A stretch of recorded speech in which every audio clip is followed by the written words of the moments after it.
ভীমা, হ্যাঁ ভীমা, তুই ঘুমোচ্ছিস? এত বড় একটা দায়িত্ব তোকে দেওয়া হয়েছে আর তুই ঘুমোচ্ছিস? কাকি ওই একটু চোখ বুজে এসেছিল আমার। ভীমা, আজকাল একটু সজাগ থাকতে হয়।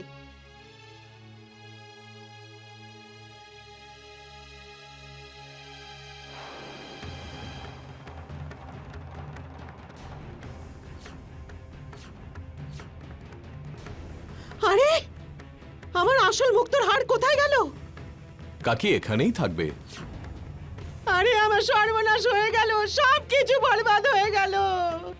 কোথায় গেল আমার আসল মুক্তোর আবার কি হলো? হাড়? চেঁচিয়ে বাড়ি মাথায় করছো কেন? এই যে তুমি কাল সাপটাকে পুষে রেখেছো, ওই আমাদের সর্বনাশ করেছে। এ তো কি? তোমার জিভে লাগাম দাও। কি ভুলভাল বলছো? আমি ভুলভাল বলছি না, ওকে জিজ্ঞেস করো আমার আসল মুক্তোর হাড় কোথায় গেল।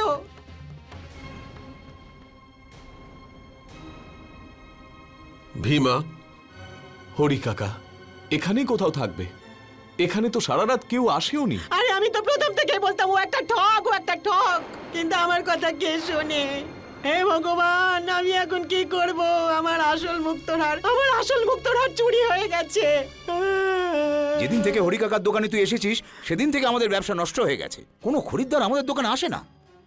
তুই এক কাজ কর, তুই হরিকাকাকে ছেড়ে এখান থেকে চলে যা। তুমি এই অর্থ রাখো আর এই রাজ্য ছেড়ে তুমি চলে যাও। আমি কোনো মতেই হরি কাকাকে ছেড়ে যাব না।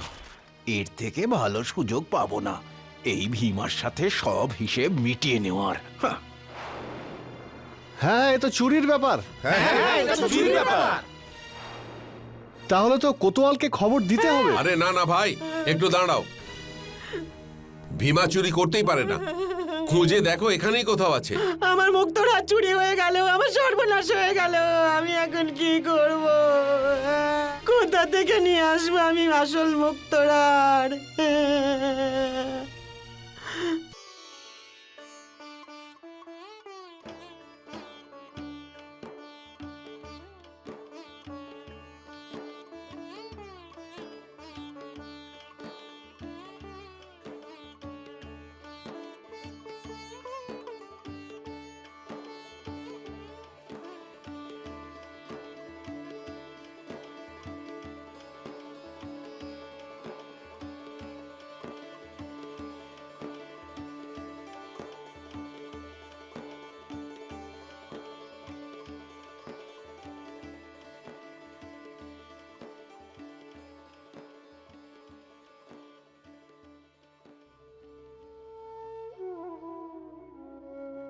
মঞ্জুলি, এভাবে কাঁদে না মা। এখন আমি এসে গেছি তো, সব ঠিক হয়ে যাবে। মা, আজ পর্যন্ত আমি উজ্জয়িনীর সুরক্ষার জন্য চুপ করেছিলাম। এবার যখন আপনি এসে গেছেন, এখন থেকে উজ্জয়িনীর সব দায়িত্ব আপনি পালন করবেন। এবার আমায় আজ্ঞা দিন মা। আর বাবা যেখানে থাকুক ওনাকে ঠিক খুঁজে আনবো, যেখানেই থাকুক না কেন।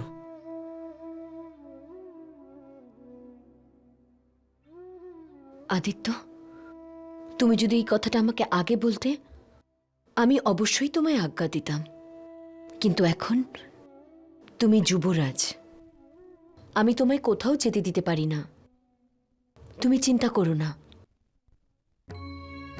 আমি শনিদেবের এমন মহিমা দেখেছি যে আমার বিশ্বাস ওনার প্রতি আরো বেড়ে গেছে। উনি আমার প্রাণ বাঁচিয়েছেন আর আমাকে দেখাও দিয়েছেন। ওনার কোনো কিছুই অজানা নেই। আমার পূর্ণ বিশ্বাস যে তোমার পিতাকে উজ্জয়িনীর বাইরে নিয়ে যাওয়ার পেছনে ওনারই কোনো মায়া, আর উনি তোমার পিতাকে সুরক্ষিতভাবে উজ্জয়িনীতে আবার ফিরিয়ে আনবেন। এখন তুমি যুবরাজ বাবা, এই উজ্জয়িনীর সিংহাসনের মর্যাদা রক্ষা করাই তোমার ধর্ম।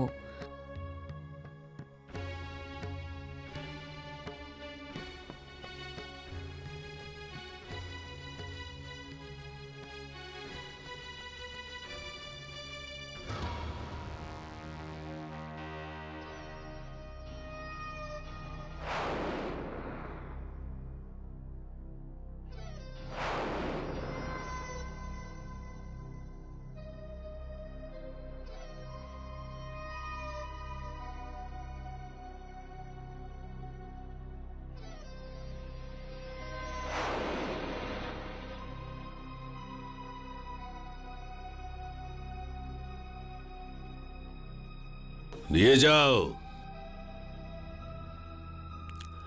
এটা কি করে হতে পারে? বিক্রম বারবার আমাদের হাত থেকে কি করে বেঁচে যাচ্ছে? মহারাজ, এমনটা ঘটেনি তো যে বিক্রমাদিত্য আমাদের প্রদেশেই না! নেই? না! না! সেনাপতি, বিক্রমাদিত্যকে আমি নিজের চোখে দেখেছি। প্রতিশোধের আগুন আর ক্রোধ মানুষকে অনেক সময় বিভ্রান্ত করে। এটা কি হতে পারে না যে আপনি এই শত্রুতা ভুলে গেলেন? সেনাপতি, এই পাগড়িটার বদলে তোমার মাথাটাও হতে পারত। এরপর থেকে কিছু বলবার আগে এটা অবশ্যই ভেবে নেবে। বিক্রম, তুমি যেখানেই থাকো না কেন, এটা অবশ্যই মনে রাখবে, তোমার মৃত্যু চন্দ্রসেনের হাতেই লেখা আছে। আমি তোমাকে জীবিত কিছুতেই ছাড়ব না, কিছুতেই ছাড়ব না জীবিত।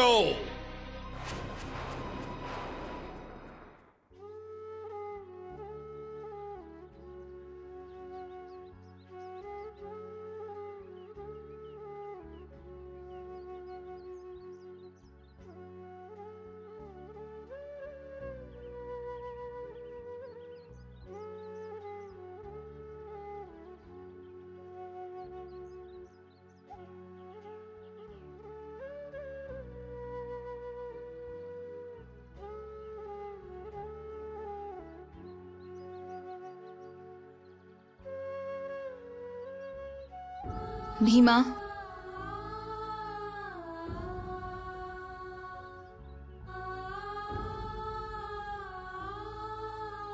ভীমা বলো তো ব্যাপারটা কি? ওই হারটা কোথায় গেল? এমন নয় তো যে তুমি আমার কাছে কিছু লুকোচ্ছ? আমি কিছু বুঝতেই পারছি না শিপ্রা। আমি রাত্রে কোথাও যাইনি, না কেউ এসেছে আর না কেউ গেছে। তাহলে হাটটা গেল কোথায়? এমনটাও তো হতে পারে যে তোমার চোখ লেগে গেছিল আর কোনো চোর এসে নিয়ে গেছে। না শিপ্রা, এটা অসম্ভব। আমি সারা রাত জেগেছিলাম, এক মুহূর্তের জন্যেও কোথাও যাইনি। আচ্ছা, এরকম নয় তো যে তোমারও মনে হচ্ছে হাটটা আমিই চুরি করেছি? ভীমা, আমি এমনটা ভাবতেও পারি না। আমি তোমায় চিনি। স্বয়ং ভগবানও যদি এসে বলে যে তুমি হার চুরি করেছো, আমি তাও মানব না। আলোরিকা, তুমি এখানে? কি ভীমা, কালকে রাতে তো তুমিই পাহারা দিচ্ছিলে, তাহলে হার কি করে চুরি হলো?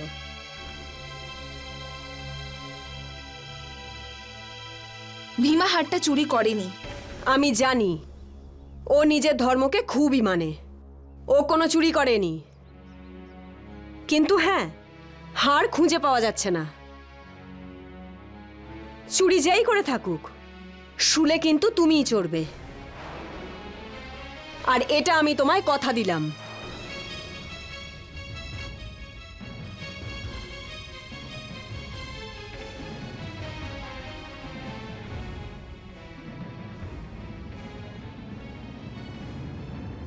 এখন তোমার সাড়ে সাতির সেই দুঃসময় শুরু হতে চলেছে যেখানে মানুষকে তার জীবনের কঠিন থেকে কঠিনতম সময়ের মধ্যে দিয়ে যেতে হয়।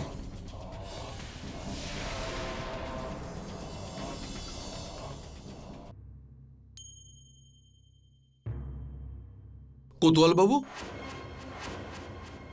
চুরির খবর তুমিই দিয়েছিলে। কি চুরি হয়েছে? কোথায় সেই চোর? কোতোয়াল বাবু, আগে তো একটু বসুন। আমি এখানে বসতে নয়, চোরকে ধরে নিয়ে যেতে এসেছি। মনে হয় সেই চোর আমাদের রাজ্যে চুরি করার শাস্তি এখনো জানে না। আরে না না, এখানে কোনো চোর নেই।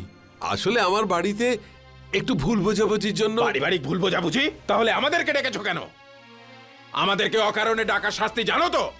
আরে আরে কোতোয়াল বাবু, কোতোয়াল বাবু, আমার সর্বনাশ হয়ে গেছে, আমার সব শেষ হয়ে গেছে। আমার 7 পুরুষের আসল মুক্তোর চুরি হয়ে গেছে। কিন্তু উনি তো এখনই বললেন এখানে কোনো চুরিই হয়নি। জানি না ওই চোরটা একে কি জাদু করে রেখেছে। ওকে তো সাধু পুরুষ মনে করে কোতোয়াল বাবু। কোথায় সেই চোর? কোথায়? আরে কোতোয়াল বাবু, ওকে তো দেখতে পাচ্ছি না। আপনারা তাড়াতাড়ি যান, ওকে ধরে নিয়ে আসুন কোতোয়াল বাবু।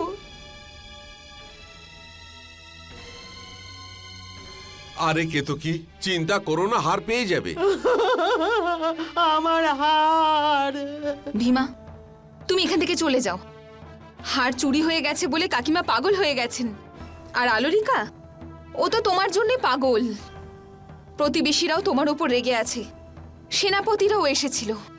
ঠাকুর না করুক কোনো দুর্ঘটনা ঘটার আগে তুমি এখান থেকে চলে যাও ভীমা, চলে যাও।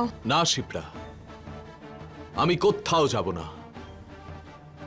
আমার গায়ে কলঙ্কের দাগ লেগেছে, আর ওটা আমারই দায়িত্ব ছিল।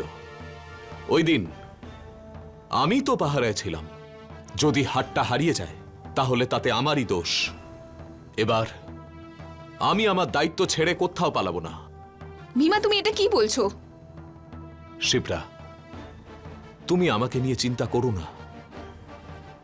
ভীমা, তুমি মৃত্যুর মুখে যাচ্ছ। জীবন আর মৃত্যু মানুষের নিজের হাতে থাকে না। এবার যাই হোক না কেন, আমি এইভাবে, এই পরিস্থিতিতে কিছুতেই পালিয়ে যাব না। ভীমা, ভীমা! কোতোয়াল সাহেব, কোতোয়াল সাহেব, এই সেই চোর। ওকে বলুন আমার হার ফিরিয়ে দিতে। সৈন্যরা, ধরো ওকে।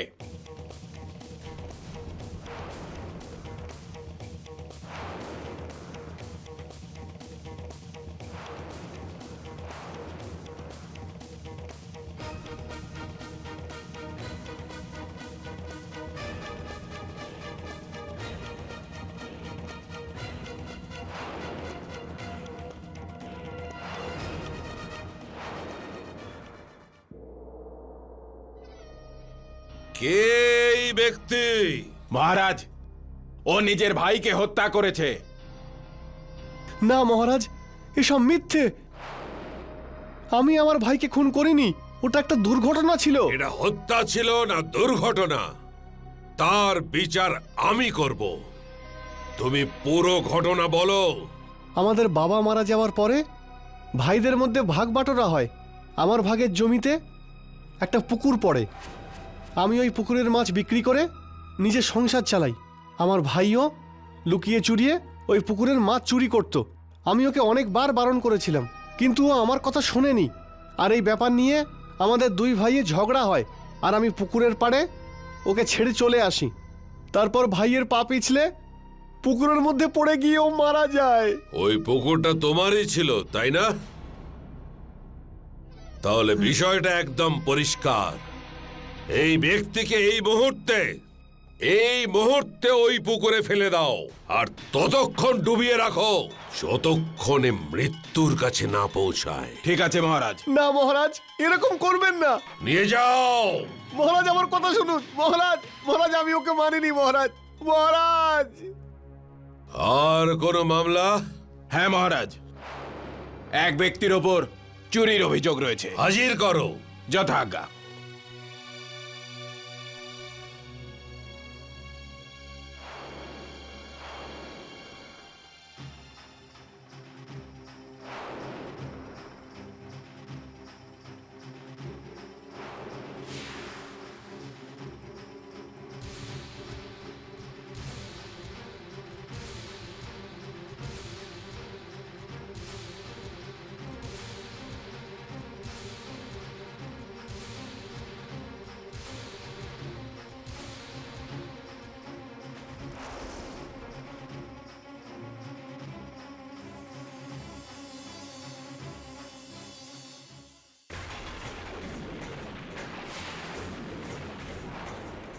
চন্দ্রসেন, তোমাকে শাস্তি দেওয়া হচ্ছে। তোমাকে তোমার রাজ্যে সুরক্ষিত পৌঁছে দেওয়া হবে। না না না! বিক্রমাদিত্য, আমার সঙ্গে এরকম দুর্ব্যবহার করো না। তুমি যদি চাও আমাকে শুলে চড়িয়ে দাও, যদি চাও তো আমাকে কারাগারে বন্দি করে রাখো, কিন্তু আমাকে আমার প্রজাদের সামনে আমার রাজ্যে ফিরিয়ে দিও না।